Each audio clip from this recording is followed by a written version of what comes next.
cò bóng bồn ơi ngày này pin lê mà tạ tờ còn là ơi sân ra ấy đi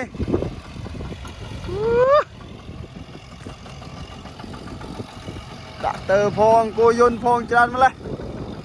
mày hực hiệu lên ngày này mày đồ liền tiền đi mày nó là ngày mày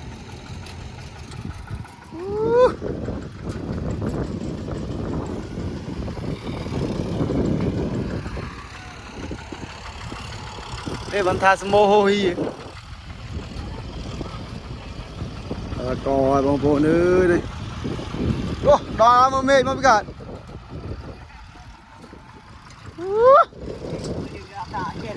mày vẫn tạ mâm này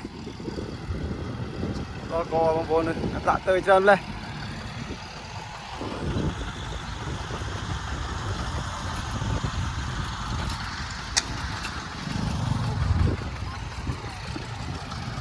xe tôi đây buồn chung kia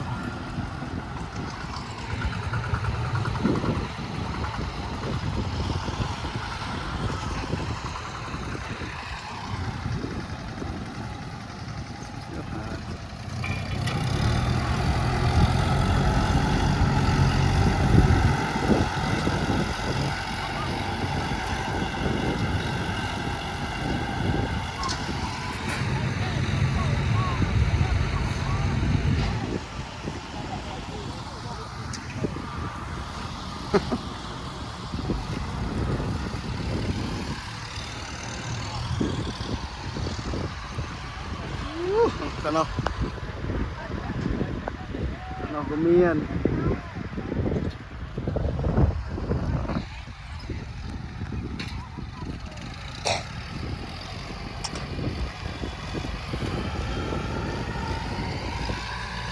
xin mua đồ bạn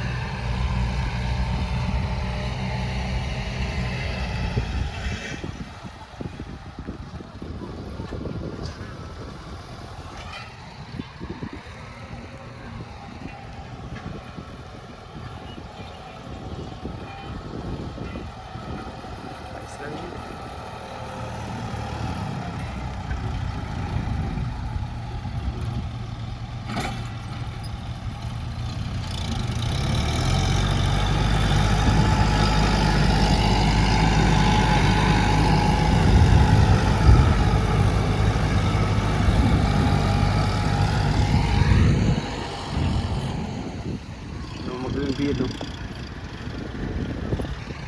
rồi